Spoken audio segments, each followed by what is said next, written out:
मंगलम भगवान वीरो मंगलम गौतमघ्नि मंगलम कुंदकुंदार्य जैन धर्मोस्तु मंगलम सर्वमंगलमांगल्ये सर्वकल्याणकारकं प्रदानं सिद्धिर्माणं जैनं दयितुं शासनं जैनं दयितुं शासनं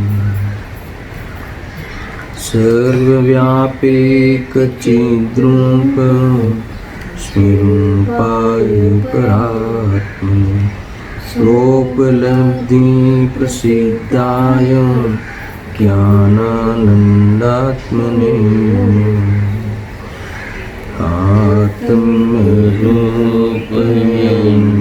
प्रमोदभूतयायनखि भवसिन्धुतरो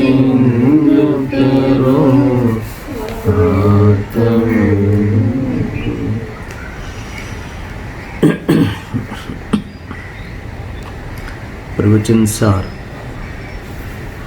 ज्ञान तत्व प्रज्ञापन महाधिकार। इसमें गाथा 10 पे विशेष चर्चा कर रहे हैं। आचार्य देव कहते हैं कि परिणाम वस्तु का स्वभाव है। ये महासिद्धांत के द्वारा यह सिद्ध किया कि परिणाम वस्तु से अभिन्न है।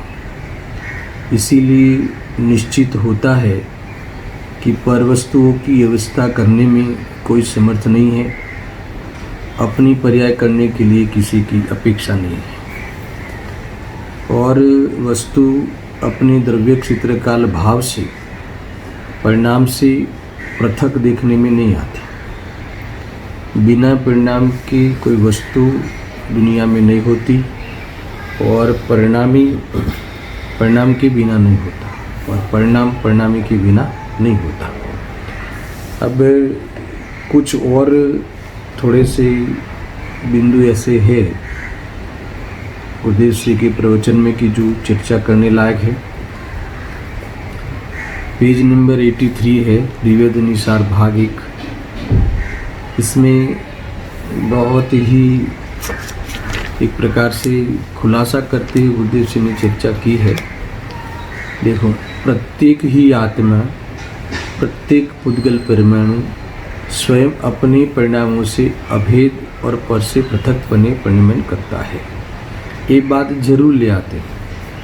अपने परिणाम से अभेद का अर्थ है कि पर से पृथक है ना। परद्रव्य का, एक द्रव्य का दूसरे द्रव्य के परिणमन में कोई भी प्रकार का योगदान नहीं, यानी मैं स्वयं अपने परिणाम का करता हूँ। ये बात गुरुदेव श्री इस गाथा में वजन देकर कहते हैं कि इसीलिए मैं स्वयं मुक्ति को प्राप्त हो सकता हूँ। मुक्ति को प्राप्त करने का सामर्थ्य मेरे में है, और उस अनुसार परिणमन करने की मेरे में योग्यता है। ये बात बहुत महत्व रखती है अपने जीवन में। देखो क्या कहते हैं कि प्रत्येक के वर्तमान परिणाम उन्हीं के त्रिकाली परिणामी द्रव्य के आधार से होते हैं। एक तो त्रिकाली कहा और परिणामी कहा। जनरली हम त्रिकाली शब्द आने से है ना अपरिणामी ध्रुव तत्व पे चले जाते हैं ना। यहाँ त्रिकाली परिणामी द्रव्य, तीनों काल द्रव्य अपने परिणामों में पाया जाता है, अपने परिणामों के आश्रय में मिलता है, अर्थात तो अपने परिणामों को करता हुआ प्रसिद्ध रहता है, अपने स्वरूप रूप प्रसिद्ध रहता है। एक कहा देखो, यानी प्रत्येक के वर्तमान परिणाम उन्हीं के त्रिकाली परिणामी द्रव्य के आधार से होते हैं, उसके बिना नहीं होते, यानी पर्याय द्रव्य के आश्रय से होती है। मैंने कल भी कहा था, यहाँ आश्रय का शब्द उस द्रव्य में परिणाम होता है, उस द्रव्य का अन्य द्रव्य में नहीं होता। आश्रय का अर्थ प्रवचनसार में ये लेना है, समयसार में आश्रय का अर्थ अलग है। स्वभाव की दृष्टि करना है ना, शुद्धात्मा का लक्ष्य करना, उसका नाम आश्रय, वो अलग है ना। इस आश्रय शब्द का अनेक जगह पे अलग अलग जगह पे अलग अलग अर्थ होता है, एक ख्याल में है ऐसा। यहाँ कहते हैं कि प्रत्येक के वर्तमान परिणाम उन्हीं के त्रिकाली परिणामी द्रव्य के आधार से होते हैं, उसके बिना नहीं होते। ऐसा जानकर स्वद्रव्य अनंत शक्ति का पिंड है, उसके सामने देखे तो निर्मल पर्याय का आधार स्वयं का आत्मा है और वह स्वयं ही है। अतः अब पर की ओर देखने की जरूरत नहीं रही। देखो ये बात निकाली ना मूल, मैंने परिणमन मेरा स्वभाव है, तो मुझे मुक्ति रूप परिणमन करने में परमात्मापना प्राप्त करने के लिए मुझे बाहर देखने की जरूरत नहीं है, परमात्मा के सामने भी देखने की जरूरत नहीं है। मेरे ही अनंत शक्तियों का पिंड में स्वयं है ना, ऐसा मेरा द्रव्य स्वभाव है। उसके सामने अगर परिणाम देखे और परिणमन स्वभाव वाला होने से उसके सामने देखने रूप परिणमन करने का स्वभाव आत्मा का है, और स्वयं आचार्य गुरुदेव जी कहते हैं कि वे स्वयं ही है ना, वे परिणाम है, वो आत्मा स्वयं ही है। देखो और भी इसका निष्कर्ष ये है कि भूल करना अथवा उसे दूर करना वह स्वयं के कारण है। मूल बात एक थी। देखो एकदम सादी भाषा में, एक पूरे तुम्हें प्रवचन में समझ में नहीं आवे तो ये निष्कर्ष तुम्हें याद रखना कि भूल करने के लिए भी मैं स्वाधीन हूँ और भूल दूर करने के लिए भी मैं स्वाधीन हूँ। ये दोनों में कारण में ही हूँ। इसका अर्थ क्या, भूल करना है कि दूर करना है?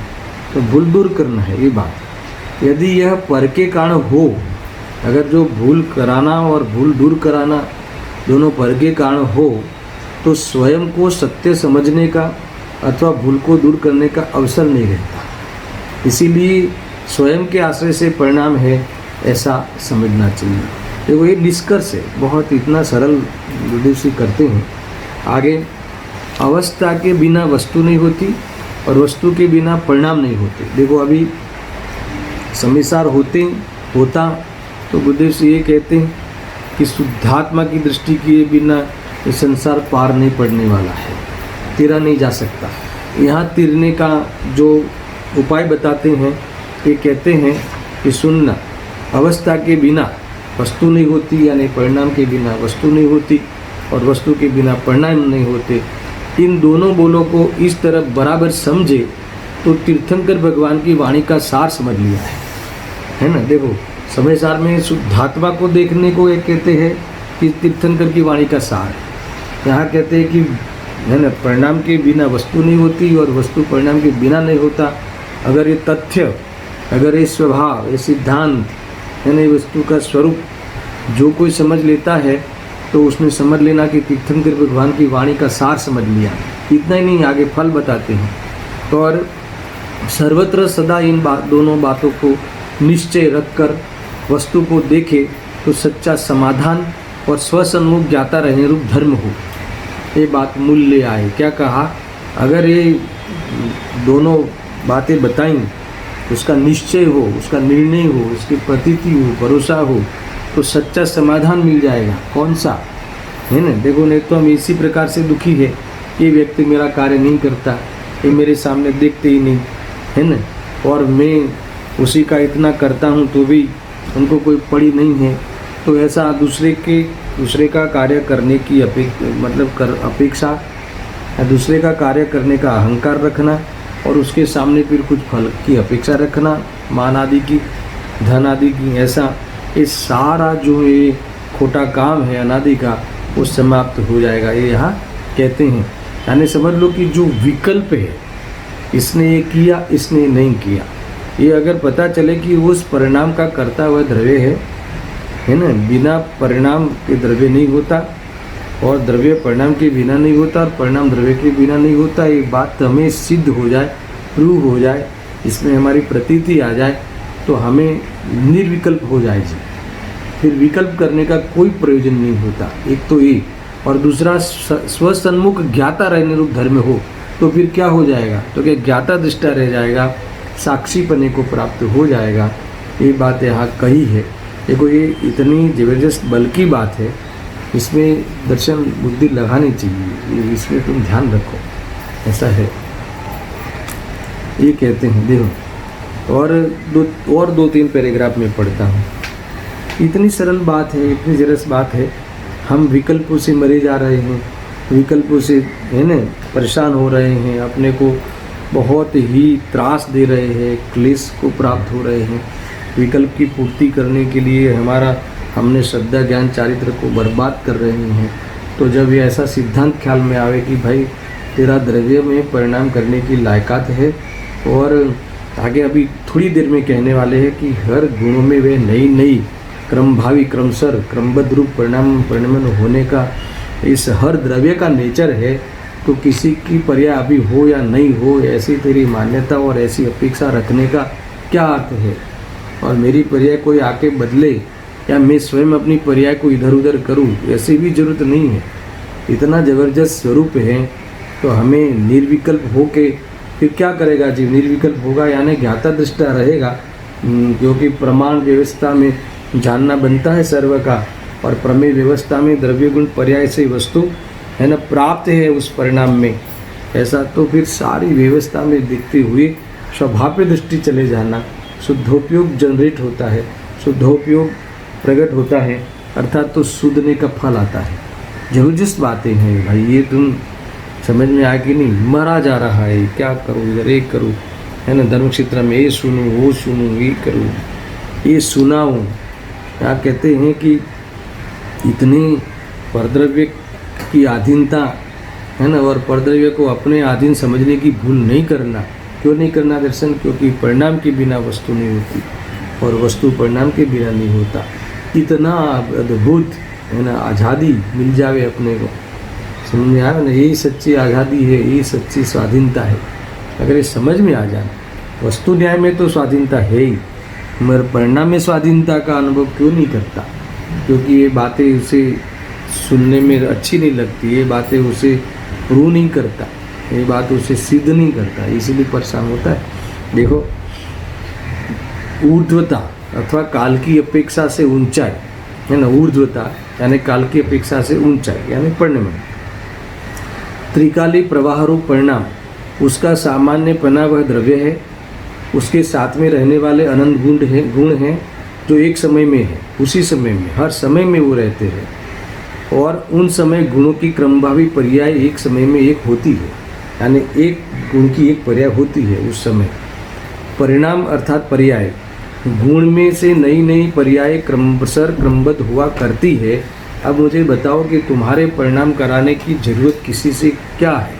नहीं है, और किसी के परिणाम को करने का हमें है ना कोई दायित्व नहीं बनता, इसलिए तुम फ्री हो गए, मुक्त हो गए, है ना।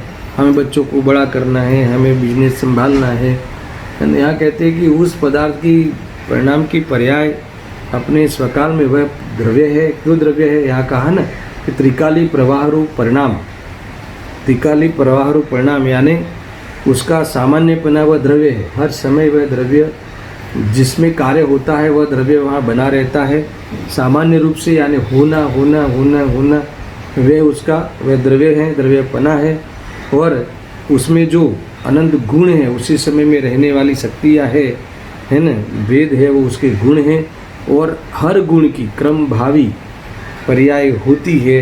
तो मुझे बताओ कि फिर वो द्रव्य की पर्याय मुझे जाके करनी पड़ेगी, ऑफिस जाके मुझे ऐसा करना पड़ेगा, अर्थात मैं करूँ तब होगा, ये मेरा कर्तव्य है ना, अर्थात उनका भी कर्तव्य बनता है, समाज का हमारे स्टाफ का कर्तव्य बनता है मेरे कार्य कराने का, ऐसा अर्थात उस पदार्थ के कार्य कराने का।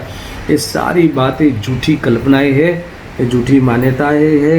इस सारी मान्यता में छूट जाए, राग भले रहे और मान्यता एक बार छूट जाए तो वो राग यानी विकल्प रहे, वह विकल्प में वो बल नहीं होता कि तुम्हें दुख पहुँचावे, अनंत दुख पहुँचावे, वो बल नहीं होता। और अल्प दुख होता है वो ज्ञेय बनता है, जो अल्प दुख होता है उसका हम ज्ञाता रह सकते हैं। इस प्रकार से पूरी चीज़ इसमें हमें प्राप्त होती है। देखो कैसे प्रमाण में से फिर शुद्ध की विषय वस्तु में उपयोग चला जाता है। ये समझना, सुनना बराबर से, है ना। हाँ, यहाँ क्या कहते हैं कि परिणाम अर्थात पर्याय, गुण में नई नई पर्याय क्रमशः क्रमबद्ध हुआ करती है। अब समेटते हैं उस विषय को कि इस प्रकार ऊर्ध्वता सामान्य रूप द्रव्य में, नित्य तादात्म्य रूप स्वाभाविक गुणों में और उनकी क्रमभावी अनित्य तादात्म्य रूप पर्यायों में वस्तु रहती है। कितनी बातें आई, सुनो यहाँ पे दर्शन। यानी इस प्रकार ऊर्ध्वता सामान्य रूप द्रव्य में है, उस द्रव्य में वस्तु कहाँ मिलती है, उस ऐसे द्रव्य में वस्तु मिलती है कि जो हमेशा है पर से है रूप से है, और यहाँ कहते हैं कि नित्य तादात्म्य रूप स्वाभाविक गुणों में है वो वस्तु, और उनकी क्रमभावी अनित्य तादात्म्य, दोनों बातें हैं ना, गुण नित्य तादात्म्य है और पर्याय अनित्य तादात्म्य रूप में वह वस्तु रहती है। वह वस्तु उस रूप से दुनिया में सदा मिलेगी। तो फिर क्या करना है, पर में कुछ नहीं करना है, पर से कुछ नहीं कराना है ना, पर्याय में भी कुछ नहीं करना है पर्याय को, और गुण तो नित्य तादात्म्य रूप है इसलिए कहीं से लाना नहीं है, और उसके आश्रय में द्रव्य हमेशा सामान्य प्रवाह रूप पाया जाता है इसलिए उसको भी खींचकर लाना और टिकाना नहीं है। इसीलिए हर पर्याय को समता धारण करनी है। हर पर्याय ऐसे वस्तु के स्वरूप को समझकर, है ना, परद्रव्य से दृष्टि हटाकर, पर्याय से भी दृष्टि हटाकर स्वभाव की दृष्टि करता हुआ परिणाम किस चीज़ को प्राप्त करता है, साम्य भाव को प्राप्त करता है। प्रमाण के बेज ऊपर, प्रमाण की दुनिया में, है ना, प्रमाण के पेट में वह सात्विक क्रिया, वह धार्मिक क्रिया, वह नयों की धार्मिक क्रिया, नए प्रयोग की क्रिया होकर स्वभाव की दृष्टि वेदज्ञान की क्रिया में नए प्रकट हो जाते हैं। वेदज्ञान की क्रिया में प्रमाण का सातत्य प्रकट हो जाता है।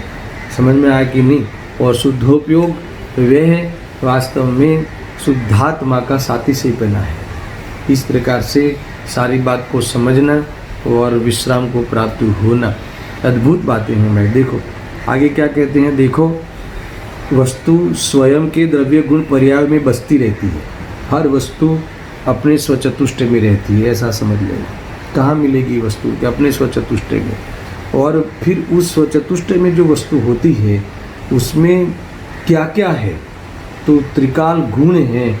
अगर वो पर्याय वहीं ही अगर उसको विषय बना लेती है, त्रिकाल गुण से युक्त द्रव्य को, समझ में आए ना, तो पर्याय की समाधि हो जाती है, पर्याय में शांति मिल जाती है ना। पर्याय वास्तव में मुक्ति को प्राप्त हो जाती है, अर्थात पर्याय में मुक्ति प्राप्त करता हुआ आत्मा, सिद्ध अवस्था को प्राप्त करता हुआ आत्मा मोक्ष चला जाता है, ऐसा समझ लेना।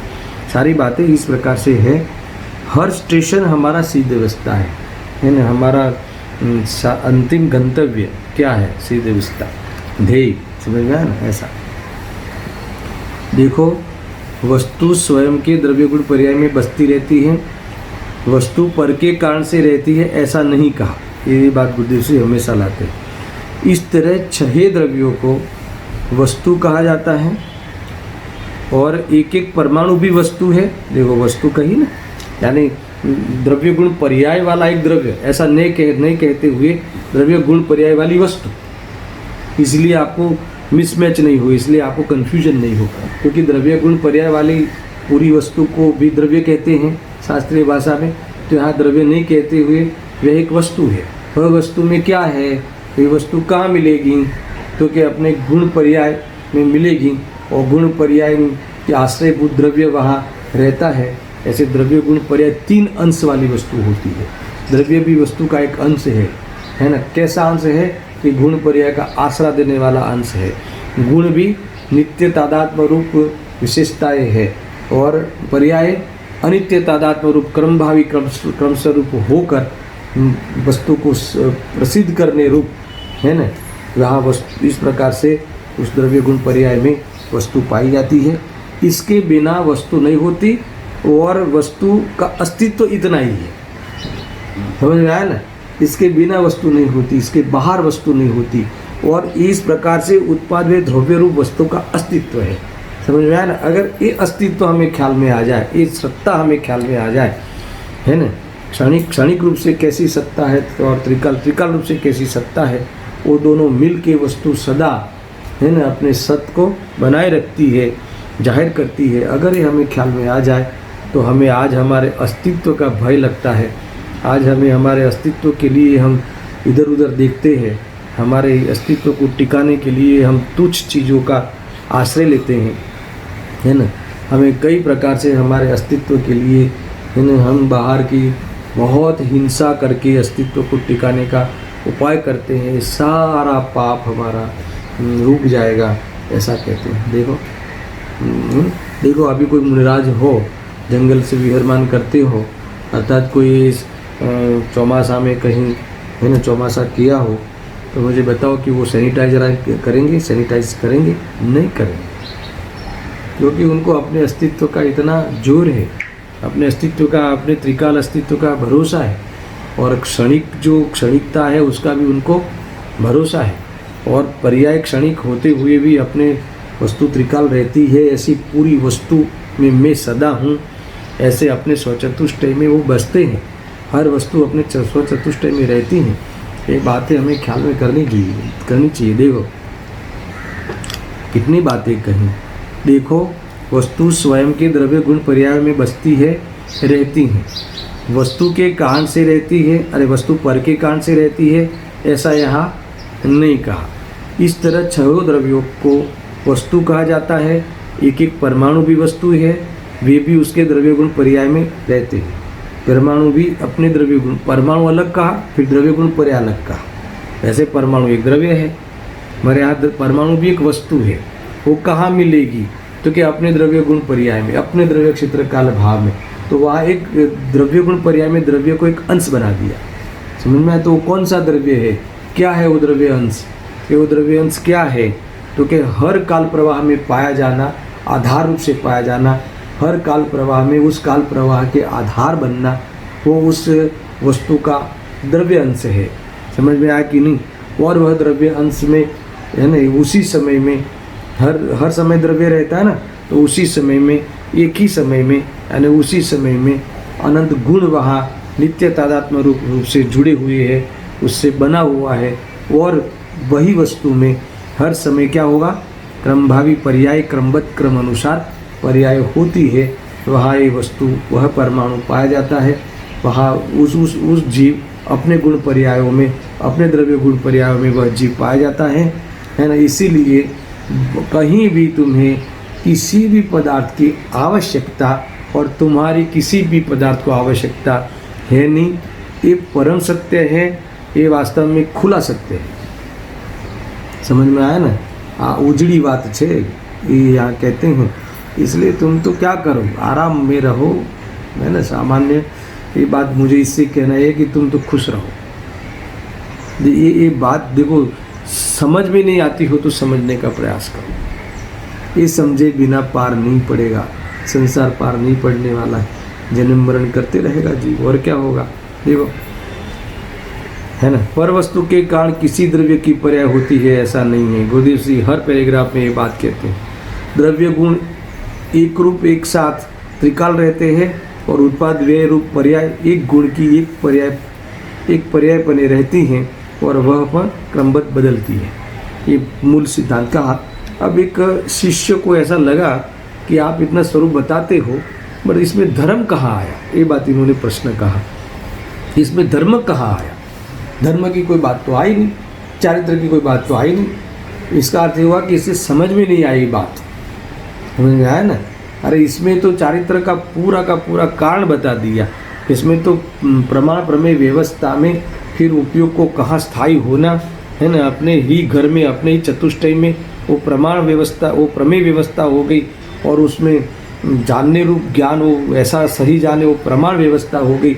और उसके अंतर्गत अगर उपयोग वर्तमान पर्याय अपने शक्तियों को पहचान लेवे, बाहर में अपनी शक्ति ढूंढता था तो अपनी शक्ति को पहचान लेवे तो शुद्धने का प्रकटपना हो गया, और स्वयं अपने को पर्याय गौण करते हुए है ना वो व्यवहार नहीं की वस्तु हो गई, और स्वरूप में मिल जाती है, तो ये पर्याय का निश्चय प्रकट हो गया। तो ये सारी बातें वहाँ की वहाँ होती है, यानी कहीं बाहर कोई तुम्हारी रमत है ही नहीं। सारी रमत, स्वर्ग नरक की रमत, मोक्ष की रमत, सुख दुख की रमत तुम्हारे में ही है ना। ये बात तुम्हें ख्याल में आनी चाहिए। समझ में आ रहा है विषय? यार तो बहुत क्लियर है। देखो फिर भी गुरुदेव सिंह ने क्या जवाब दिया है, मैं आपको कुछ बिंदु पढ़ के बताता हूँ। प्रश्न है कि इसमें धर्म कहाँ आया गुरुदेव श्री? आपने ये सारी बातें बताई, आपने कहा कि है ना वस्तु स्वयं द्रव्य गुण पर्याय में बसती है ना, अपने वस्तु पर के कारण से रहती, ऐसा नहीं है। आपने ये सारी बातें कही है ना। तो इसमें जैसे आपने ये बातें कही कि इस प्रकार ऊर्ध्वता सामान्य रूप द्रव्य में, नित्य तादात्म्य रूप सहभावी गुणों में और उनकी क्रमभावी अनित्य तादात्म्य रूप पर्याय में वस्तु रहती है, तो इसमें धर्म कहाँ आया? मैं तो कहता हूँ कि इसमें ये वितराग वस्तु हो गई ना। वस्तु इससे पता चला कि वस्तु वितराग है। वस्तु वितराग है यानी राग करने की कोई आवश्यकता नहीं है। वस्तु निर्विकल्प है यानी विकल्प करने की वस्तु के लिए कोई जरूरत नहीं है। अगर हमें ऐसा ख्याल में आ जाए, इसका नाम ही है कि स्वभाव की दृष्टि होना, ये हमारा त्रिकाल स्वभाव है। परम पारिणामिक भाव द्रव्य गुण और पर्याय तीनों में व्याप्ता है। निमित्त निरपेक्ष, कर्म निरपेक्ष है ना, जो परिणाम से युक्त, सदा रहने ध्रुव रूप से रहने युक्त है ना, गुण रूप से रहने युक्त, उत्पाद व द्रव्य, उत्पाद व अपने पर्याय में भी हर समय स्वकाल में होने रूप, वह भी उसका पारिणामिक स्वभाव है। वो सारा मिला के ये सारा परम पारिणामिक भाव की इसमें एकरूपता है, ये सारे द्रव्य गुण पर्याय में। इस प्रकार से हमें उस पारिणामिक भाव, परम पारिणामिक भाव अगर दिख जावे वस्तु के अंदर, तो वर्तमान विशेष पर्यायों में वे सदृशता आए बिना नहीं रहती। देखो गुरुदेव सिंह ने और तरीके से बताया है। देखो सुनना बराबर से, मैं अभी उत्तर देता हूँ। अद्भुत है, वस्तु अपने द्रव्य गुण पर्याय में अनादि अनंत रहती है। एक कथन में कौन सी व्यवस्था है? दर्शन प्रमेय व्यवस्था। ये प्रमेय व्यवस्था है। वस्तु अपने द्रव्य गुण पर्याय में अनादि अनंत रहती है। अब सुनना, पर से पृथकत्व को बनाए रखती है। ऐसा वेद ज्ञान करके सबका मैं ज्ञाता हूँ। अभी इन्होंने अभी तक ये नहीं कहा कि आत्मा का ज्ञाता हूँ। मैं सारी ये प्रमेय व्यवस्था मेरे ज्ञान में जच गई है ना। ऐसा जिस ज्ञान में सारी प्रमेय व्यवस्था आ गई, वो ज्ञान की कौन सी व्यवस्था हो गई? प्रमाण व्यवस्था। एक ज्ञान का सम्यकपना हो गया, एक ज्ञान का सत्यपना हो गया, सत्य जाना। अब सुनना, अब शुद्ध नहीं कैसे प्रवेशता है। और सबका मैं ज्ञाता हूँ। और ये जो ज्ञान स्वरूप, सुनना, ये जो जाना ना, ये जानने में आया ना दर्शन, इधर हो क्या है ना, ऐसा ध्यान रखो भाई। अभी ये जो ज्ञान स्वरूप हूँ, अभी ये जो जाना ना, ये स्वरूप किसका है? ये ज्ञान स्वरूप कौन है? तो ये ज्ञान स्वरूप है, वही मैं हूँ। यहाँ शुद्ध नहीं की बात आ गई, आया ख्याल में? देखो ये एक ज्ञान स्वरूप हूँ, मैं रागादि देहादि रूप पर रूप नहीं हूँ। तो ये प्रमाण प्रमेय व्यवस्था के भीतर ये नयों के प्रयोग की सात्विक क्रिया हो गई। ये तीन कथनों में मैंने तीन बातें घटित की, जो कल से मैंने ले रहा हूँ ना। आपको कल भारी पड़ा होगा, तो आज इसमें गुरुदेव के प्रवचन में ख्याल में आ जाना चाहिए। प्रमाण व्यवस्था क्या है, प्रमेय व्यवस्था क्या है, उसके भीतर चलने वाली नयों की सात्विक प्रक्रिया क्या है, और ऐसी सात्विक प्रक्रिया का फल है ना सम्यक दर्शन, अर्थात तो सामायिक निश्चय, सामायिक का हो जाना, ये फल है उसका। इस प्रकार से ये सारी बातें मैंने कल कही थी। ये बात गुरुदेव के स्वाध्याय में मिलती है। देखो बताता हूँ कि वस्तु अपने द्रव्य गुण पर्याय में अनादि अनंत रहती है। ये क्या होगा कि कौन सी वस्तु? 6 वस्तु, 6 जाति के अनंत पदार्थ सारे है ना। ये प्रमेय व्यवस्था हो गई, ये सर्वज्ञ प्रणीत विश्व व्यवस्था हो गई है ना। विश्व जो कहा ना, विश्व ऐसा ही है।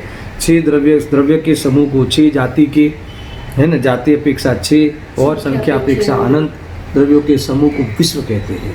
तो बताओ कि ये किसने बनाया?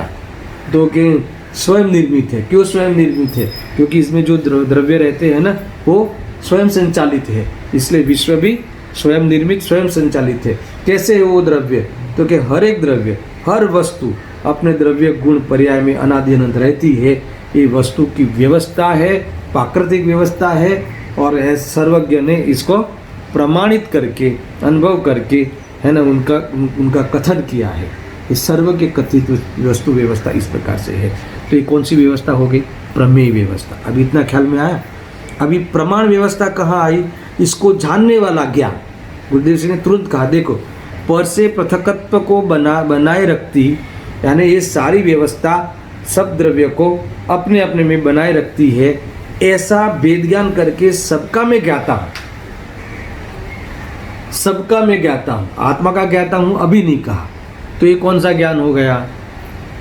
प्रमाण ज्ञान हो गया, सम्यक ज्ञान हो गया, पर्याय सहित वस्तु का यथार्थ ज्ञान हो गया।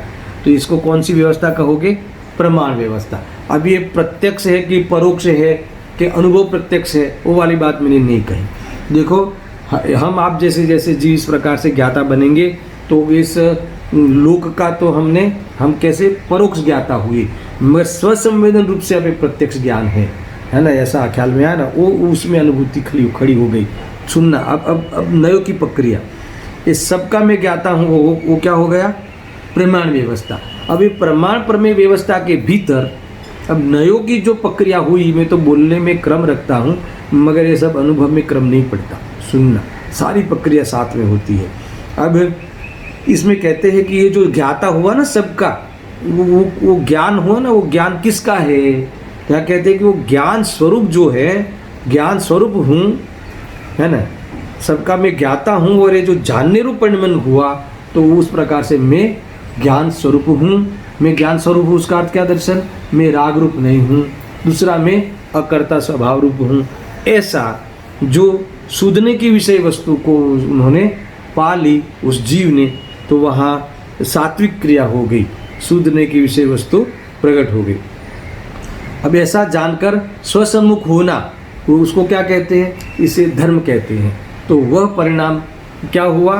रत्नत्रय का हुआ, सम्यक दृष्टान हुआ, ज्ञान सम्यक हुआ, और वहाँ स्थिरता हुई, और उसे उस जीव को विचलितता का कोई कारण नहीं, अपने में ही वह परद्रव्य से भिन्न अनुभव करने का और स्थिर होने का पुरुषार्थ है। ऐसा परिणमन स्वभाव वाला आत्मा होता है, द्रव्य होता है। ऐसा इस 10वीं गाथा का मूल विषय ये है। इतना ख्याल में आया? बहुत अद्भुत बातें हैं। मैं देखो, अब वेद ज्ञान द्वारा वस्तु को त्रिकाल स्वतंत्र माने बिना स्वसन्मुक्ता रूप धर्म नहीं हो सकता। आया ना? कितनी बातें कही। अनंत परद्रव्य और उनके अनंत गुण पर्यायों से, अनंत गुण पर्यायों से यह आत्मा त्रिकाल भिन्न है, ये वेद ज्ञान हुआ। प्रमाण के आधार से वेद ज्ञान हुआ। फिर नयो के आधार से अभ्यास रूप वेद ज्ञान हुआ। फिर परिणमन रूप वेद ज्ञान हुआ अनुभूति में। तब जाके वह प्रमाण का जो हमें प्रमाण प्रमेय व्यवस्था को मानी, हमने सर्वज्ञ को माना, तब जाके कहलाएगा, तब वास्तव में मैं सच्चा धार्मिक जीव हूँ ऐसा कहलाएगा। नहीं तो कुछ नहीं है ऐसा। देखो, अनंत पर द्रव्य और उनके अनंत गुण पर्यायों से यह आत्मा त्रिकाल भिन्न है। इस प्रकार पर से पृथकता का भान होने पर वर्तमान शुभाशुभ विभाव रूप दोष अपना अपराध है ऐसा जानकर उनसे भी वेद ज्ञान करके ध्रुव ज्ञानानंद का आश्रय करे तो परिणामी वस्तु स्वभाव के अवलंबन से क्रमबद्ध निर्मल पर्याय होती है। आया ना पूरा परिणाम? मैं फिर से पढ़ता हूँ। देखो क्या कहते हैं गुरुदेव श्री कि अनंत परद्रव्य और उनके अनंत गुण और पर्याय, ये तो ख्याल में है। पर्यायों से यह आत्मा त्रिकाल भिन्न है। क्यों? क्योंकि मैं अपने परिणाम से अभिन्न हूँ। मेरा परिणाम मेरा स्वभाव है, मैं अपने परिणाम से अभिन्न हूँ। परद्रव्य और परद्रव्य के परिणाम से मैं भिन्न हूँ। ये क्लियर हो गया, इस सिद्धांत के द्वारा सिद्धि हो गई। अब कहते हैं इस प्रकार से पृथकता का भान होने पर, इस प्रकार से छहो द्रव्य के ब्रह्मचारी होने पे, छहो द्रव्य ब्रह्मचारी है, कोई किसी को छूते नहीं है। इस प्रकार से है ना, पृथकता का भान होने पर, अब सुनना, वर्तमान शुभाशुभ विभाव रूप दोष, अभी शुभाशुभ भाव है ना अपने पर्याय में, उस रूप में परिणमा हूँ, अब उस पे आ जाते हैं, प्रमाण के अंदर आ जाते हैं। वो क्या है? दोष है। गुण है कि दोष है? तुम्हें रात्रि में भोजन करने के त्याग का विकल्प आया, वह दोष है कि गुण है? वो दोष है। समझ में आया ना? क्योंकि देखो, खाने का भाव आया वो तो पाप रूप दोष है, और खाने का भाव छोड़ने का भाव आया वो पुण्य रूप दोष है। दोनों परिणमता हुआ आत्मा है ना, रागी द्वेषी है, अर्थात तो पापात्मा पुण्यात्मा है। मगर वह जो परिणाम है वह परिणाम जीव स्वयं स्वभाव को भूल के किया है। यहाँ ये कहते हैं परद्रव्य के कारण मुझे हुआ है, ऐसा नहीं। भोजन देख के मुझे रात्रि में खाने का भाव आया, ऐसा नहीं। समझ में आया कि नहीं? खरेखर तो वे स्वयं अपनी देह बुद्धि से आसक्ति से भोजन आदि का भाव करता है ना, और उसमें कदाचित विवेक कर देवे तो रात्रि में भोजन के त्याग आदि का राग रखता है।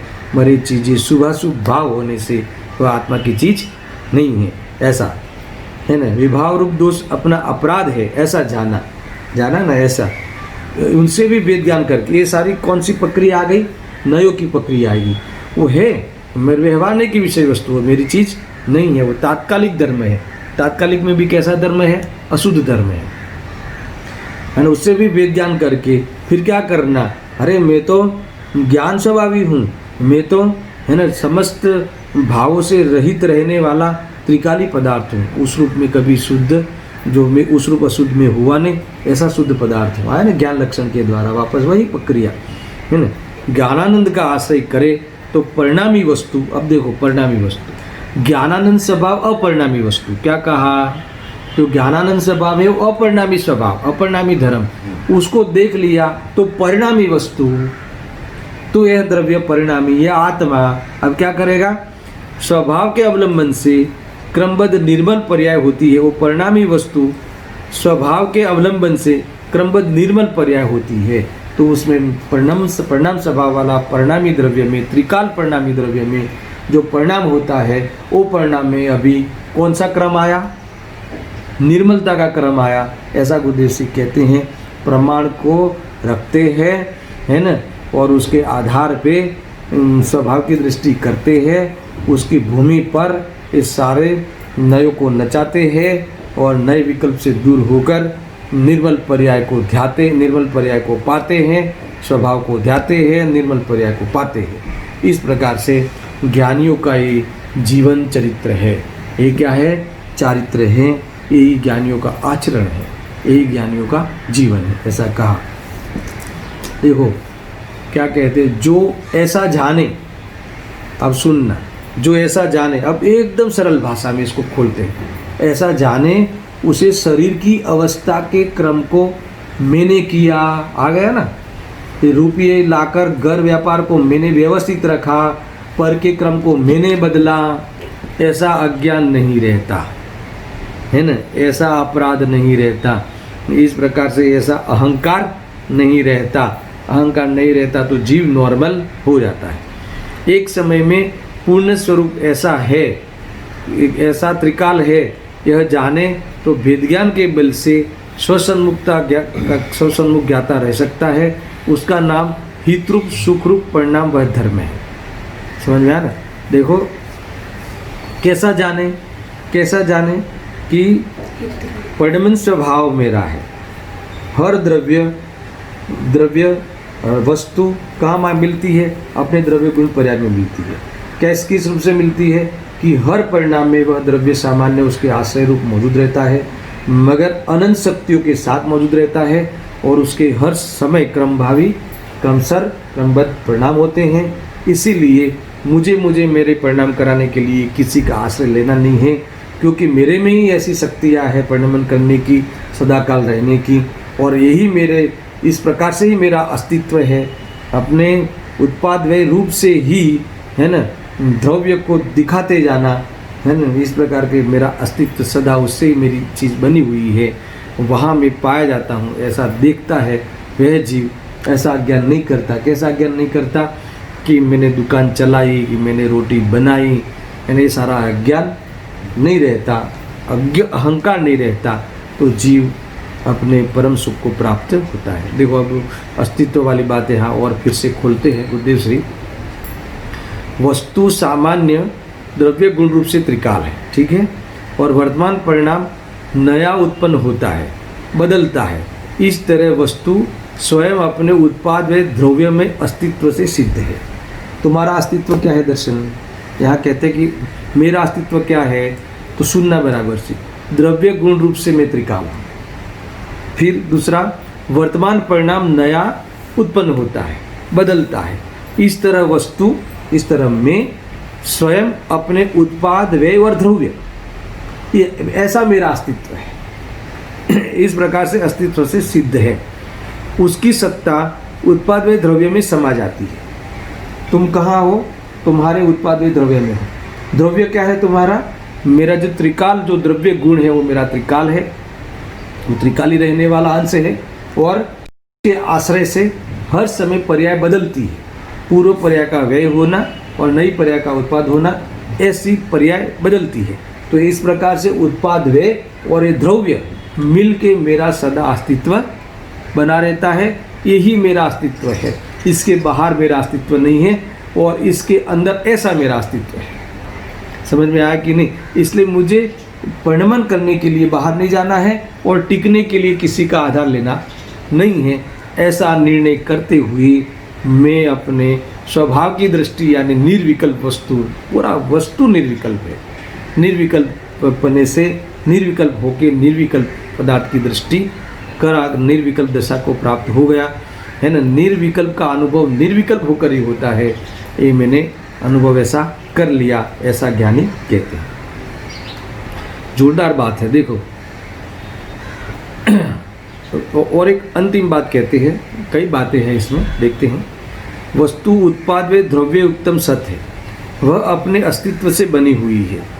इसका अर्थ ये है कोई नई वस्तु नहीं बनी है, वह तो अनादि से है। कैसी है? द्रव्य तो सत्य है, किंतु उसकी अनादि अनंत पर्याय है, उनकी प्रत्येक समय की पर्याय भी सत्य है, और जिसे कोई अन्य द्रव्यादि रचना करने वाला नहीं है। ये बात इन्होंने कही। अब इसका निष्कर्ष सुनना गजब का है।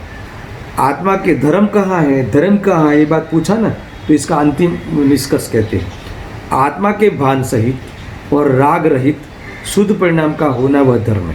पहले तो ये कहा, और यही आत्मा का चारित्र है, ये बता दिया। मगर कैसे प्रकट होगा कि सम्यक दर्शन ज्ञान बिना स्वरूप में स्थिरता शांति रूप परिणाम नहीं होता।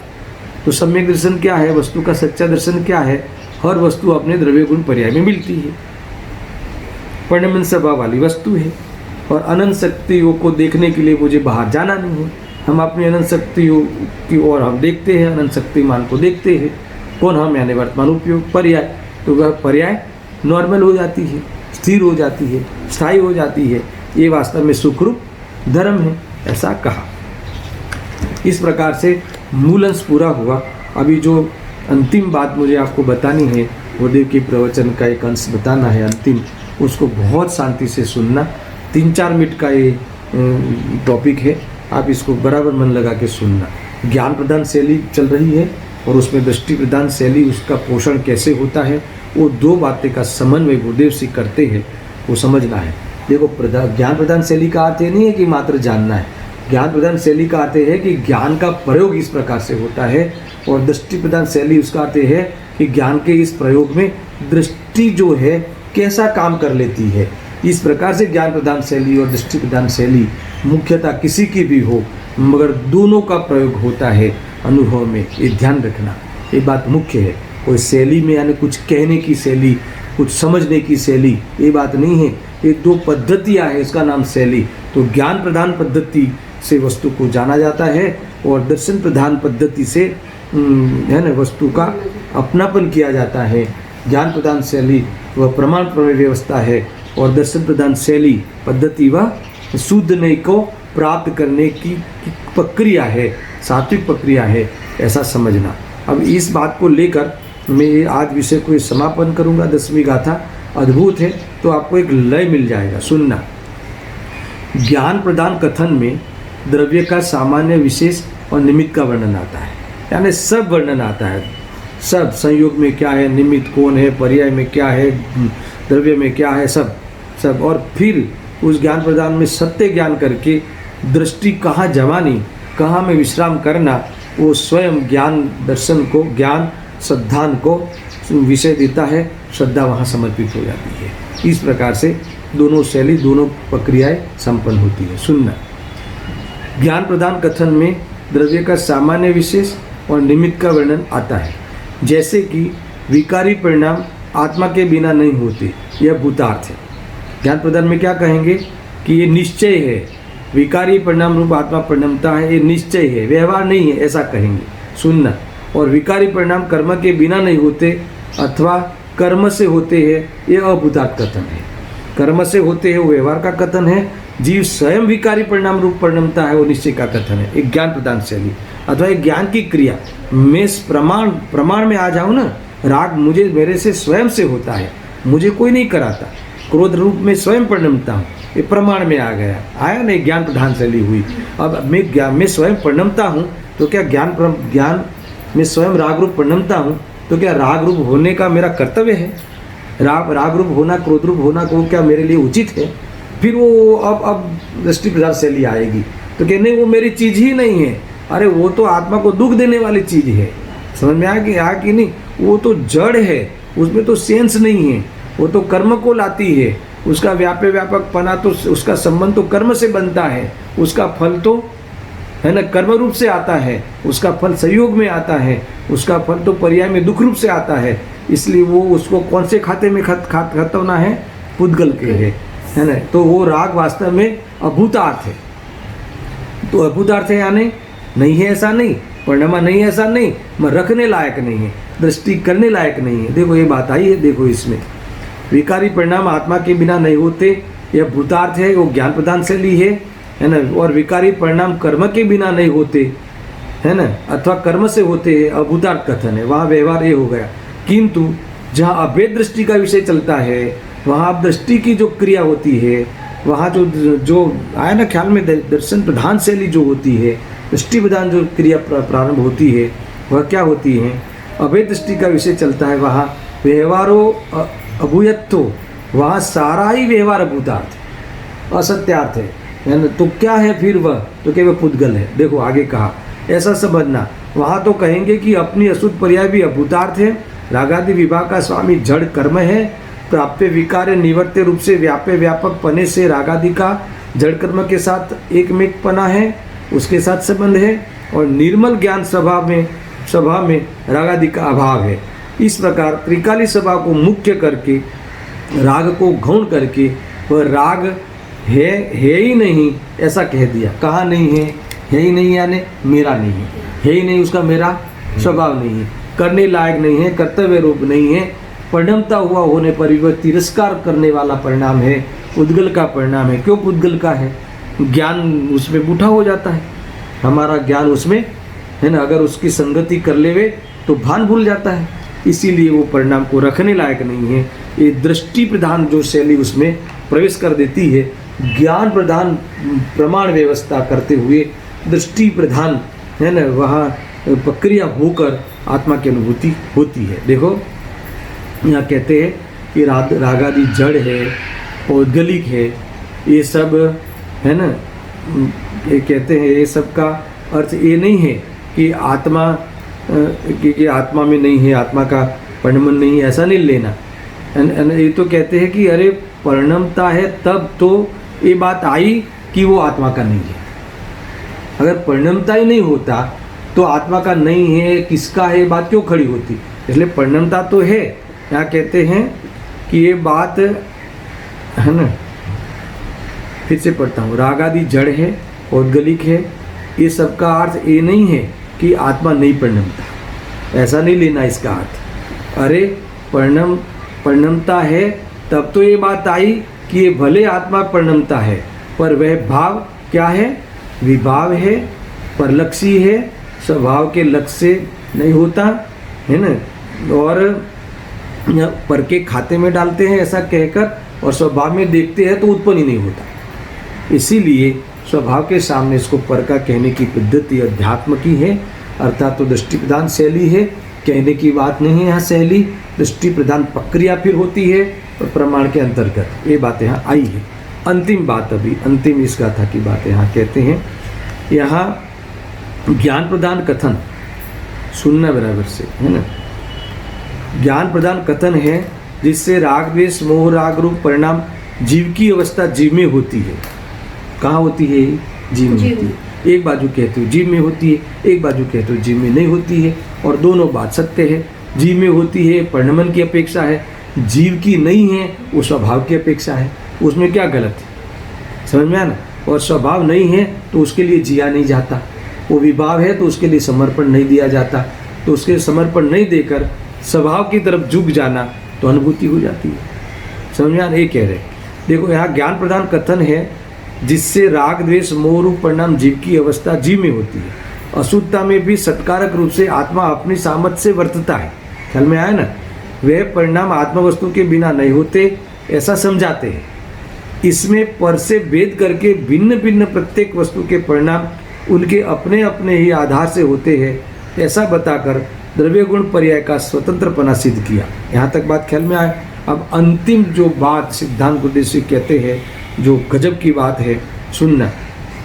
रागादि स्वयं से अपने दोष से ही होते हैं ऐसा प्रथम स्वीकार करने के पश्चात त्रिकाली स्वभाव दृष्टि में रागादि जीव के नहीं है ऐसा वेद ज्ञान कराते हैं। और पद्धति भी ये है।